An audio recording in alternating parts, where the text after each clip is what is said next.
የክበብ ውል ወይም የመከባበር ውል እንከባበር የሚባለው ውል የተደረሰው? ይሄንም ታሪኩን ያመጣል። አሁንም አለ وفي شهر ذي القعدة በذي القعدة ወር ላይ የሚባለው على إثر هذه الحرب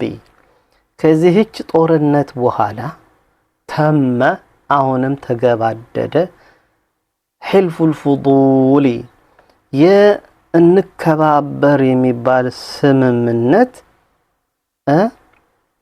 ውል ተፈጠረ በማንና በማን بين 5 بطون በአምስት ጎራዎች መካከል 5 بطون ወገኖች من قبيلة قريش ከቁረይሽ ጎሳዎች ውስጥ ያሉ እነሱ እነማን ናቸው? አንደኛ ወهم እነሱ በኑ ሃሺም ወበኑ المطلب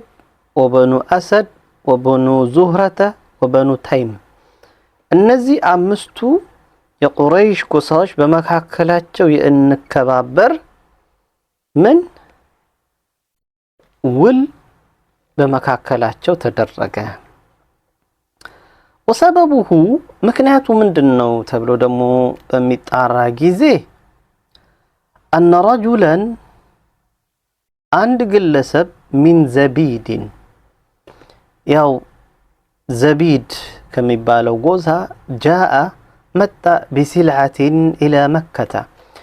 ወደ መካ እቃ ይዞ መጣ ለመሸጥ فاشتراها منه ከዚህ ግለሰብ ማን ገዛው? فاشتراها منه ከዚህ ግለሰብ ገዛው العاص ابن وائل السهمي የሚባለው ግለሰብ ገዛው ይሄንን እቃ። ነገር ግን ከገዛ በኋላ وحبس عنه حقه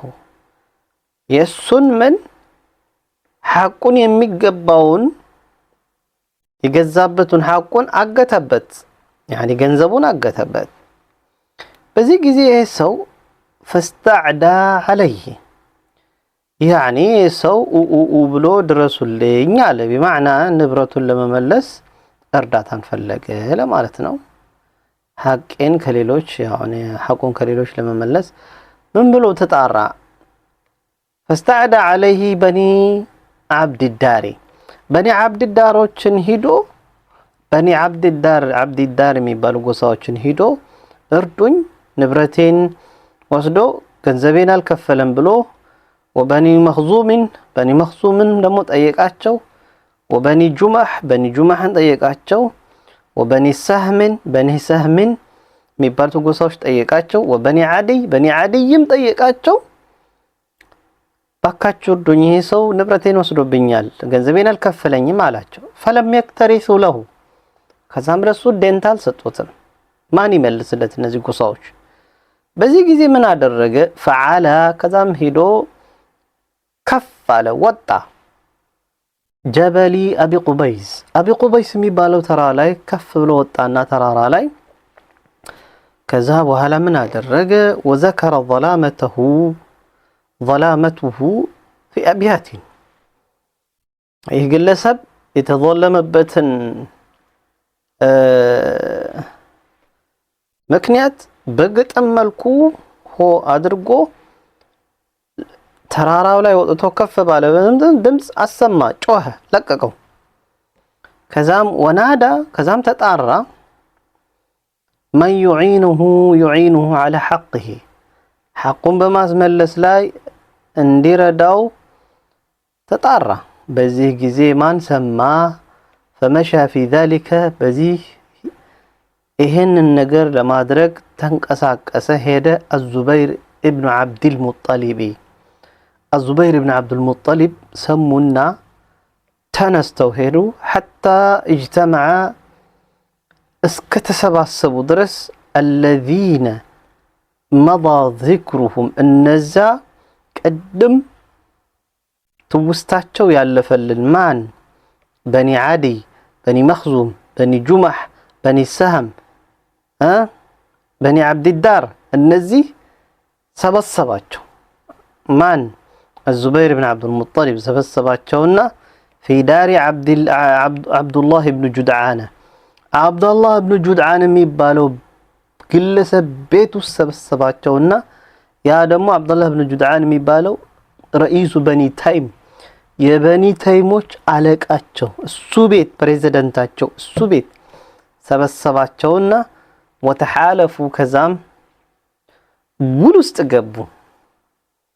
وتعاقدوا ከዛም ተፈራረሙ ይንከባበሩልና ተፈራረሙ ምን ላይ ተፈራረሙ على الا يجد ከዚህ በኋላ لا ያገኙ بمكة በመካ ውስጥ مظلوما የተበዳይ የሆነ ሰው ላይ ይገኝ من اهلها በዚች መካ ውስጥ ያለ እግሩን የረገጠ ሰው ተበዳይ ሆኖ ላይ ያገኙ ካገኙ يعني من اهلها كمكة ሰውም ይሁን او من غيرها كمكة ውጭ ያለም ፎሬነርም ይሁን ቢበደል إلا قاموا معه ከሱጋ ከተበዳይ ግለሰብ ጋር አብረው ቢቆሙና حتى ترد عليه مظلمته የተበደለበት ነገር እስኪመለስለት ድረስ አብረውት ቢቆሙ እንጂ በማለት በዚህ መልካም ውል ተስማሙ አጀብ እንግዲህ ይሄ በዘመነ ጃሂልያ ነው ኢስላም ይበልጥ ሞቲቬት ያደርግ አሁን ላይ ኢስላም ከመጣ በኋላ ይበልጥ ደግሞ ሞቲቬት ያደረገው ስራ ቢኖር ይሄንን ነው ያነሳሳው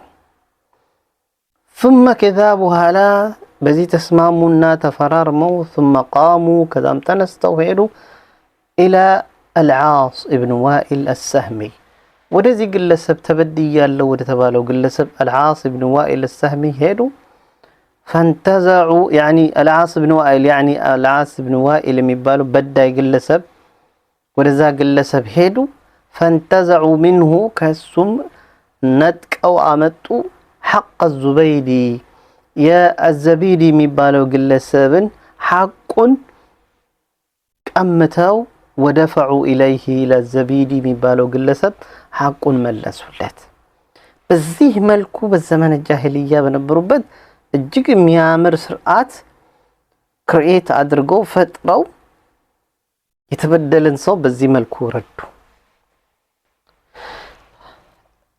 ከነብዩ ሰለላሁ ዐለይሂ ወሰለም ጋር ታዲያ ምንድነው ግንኙነቱ وقد حضر رسول الله صلى الله عليه وسلم የአላህ መልእክተኛ ደግሞ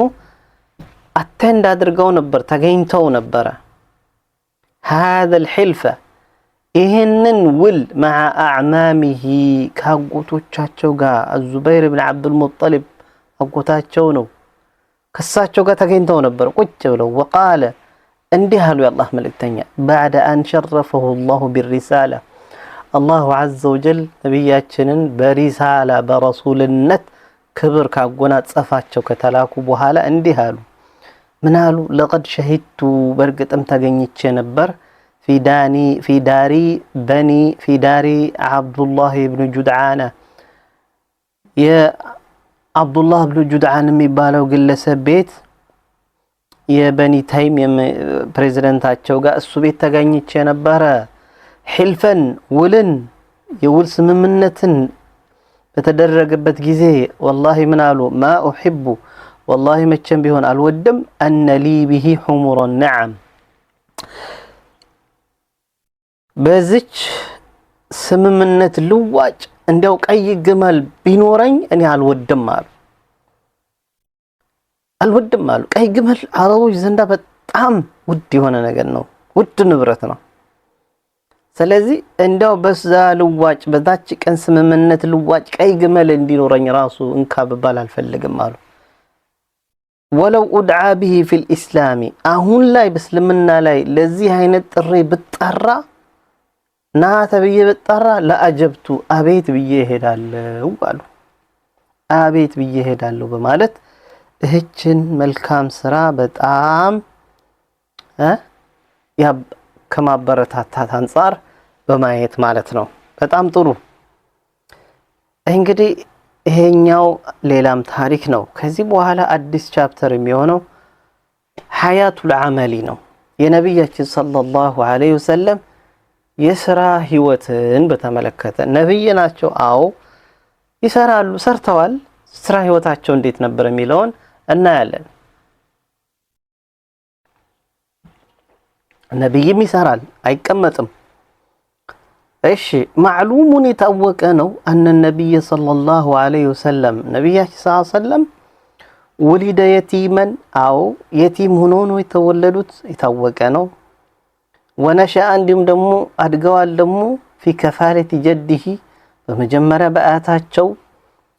አስተዳደር ሆኖ ያደጉ ثم عمه ከተማታቸው ከሞተ በኋላ አጎታቸው ጋር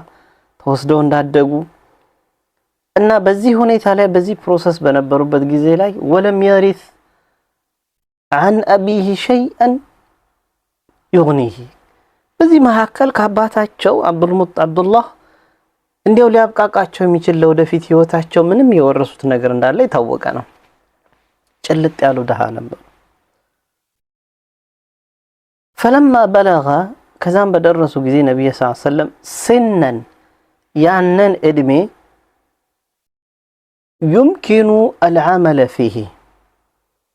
ለእያንዳንዱ ሰው መስራት የሚችልበት እድሜ ላይ በደረሱ ጊዜና عادةً በተለምዶ ማለት ነው አንድ ሰው መስራት ይችላል የሚባልበት እድሜ ላይ በዚህ ጊዜ ምን አደረጉ ምን አይነት ስራ ጀመሩ ፈርስት ስቴፕ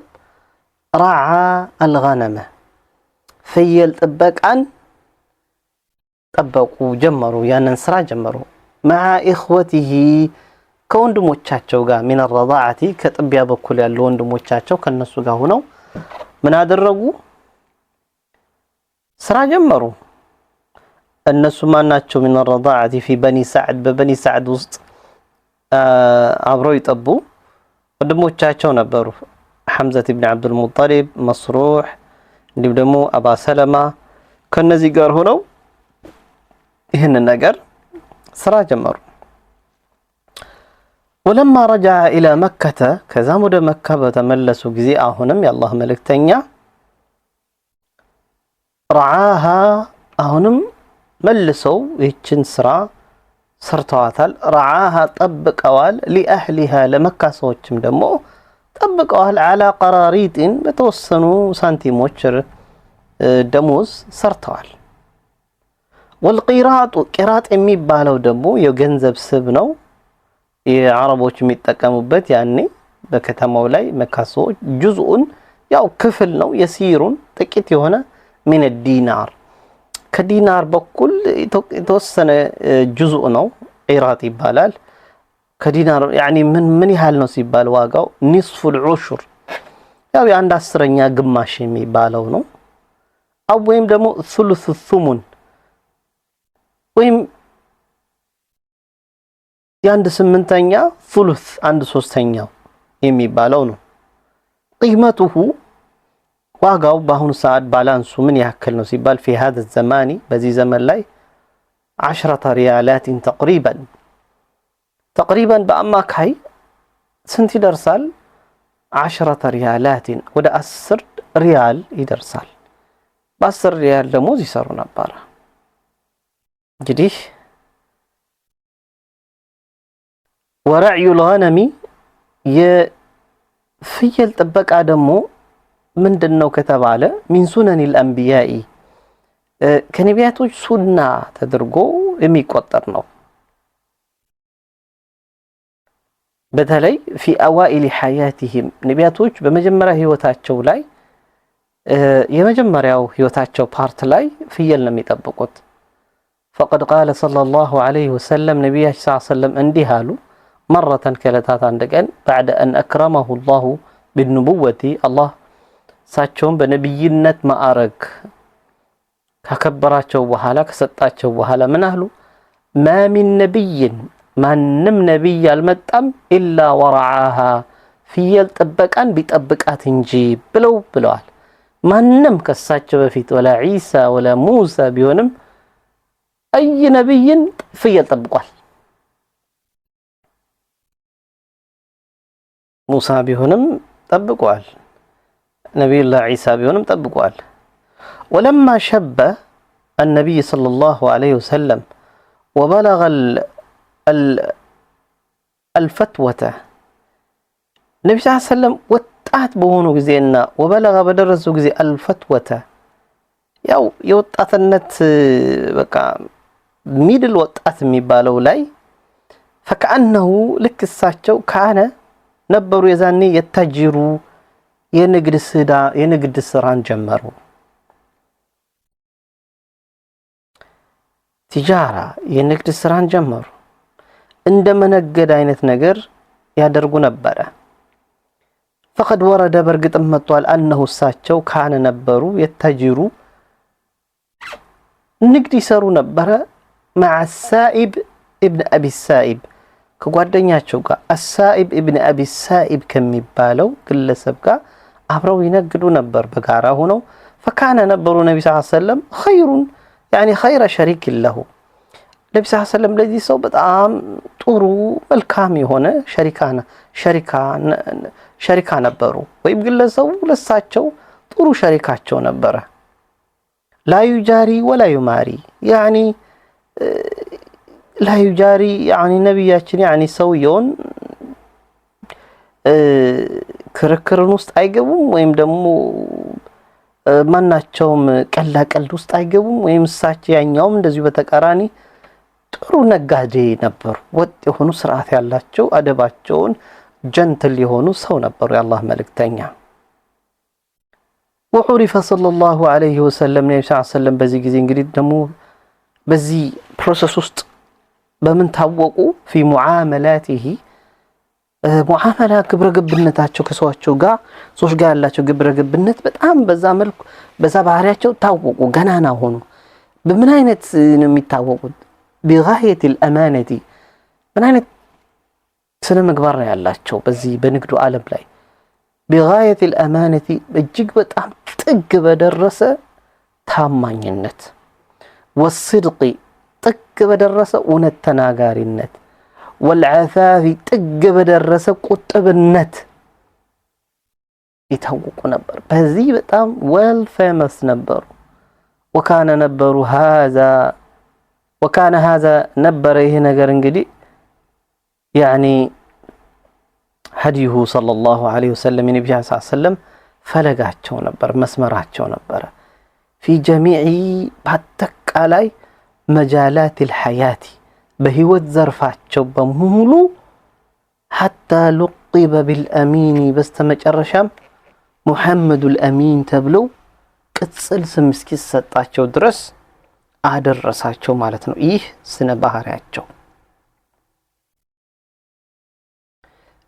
ስነ ባህሪያቸው ማለት ነው محمد الامين በማለት ታማኙ ሙሐመድ بين المسلمين በሙስሊሞች መካከልና وبين المشركين በሙሽሪኮች መካከል በዚህ እንግዲህ አይሁዶች በዛ መካከል ነበሩ يعني عرف النبي صلى الله عليه وسلم ታወቁ ማለት ነው في زمن الجاهلية በዘመን الجاهلية محمد الأمين በማለት ሙሉ ካራክተራቸው ስነ ባህሪያቸው ጥግ ደረሰ ማንንም የማይደርስባቸው አማና ያላቸው እውነት ተናጋሪነታቸውና ቁጥብ ምንም ነገር የማይነካኩ ከሰው ጋር የሰው ነገር የማይነኩ የማይፈልጉ የነበሩ ሰው ናቸው بإذن الله ከዚህ በኋላ የሚሆነው የነብያችን ሰለላሁ ዐለይሂ ወሰለም سفره الى الشام ነብያችን ሰለላሁ ዐለይሂ ወሰለም ወደ ሻም እንግዲህ እንደ አያታቸው እንደ አጎታቸው እንደ ቅድመ አያታቸው ያንን የአረቦች የቁረይሾች ልማድ ያው እንግዲህ እነ ቁሰይ እነ ሃሽም የጀመሩትን መንገድ የንግድ ስራ እሳቸው መሄዳቸውና እንዲሁም ደግሞ ወትጃረቱሁ في مال خديجة የخديجان ገንዘብ በخديجة ገንዘብ ስለመነገዳቸው የምናይ ይሆናል لكن اليوم يكفينا هنا ነገር ግን የዛሬው ዕለት እዚሁ ድረስ ይበቃናል وبإذن الله ከخديجة ጋር በተገናኘው ረጅም የሆነውን ስቶሪ ወደፊት እናያለን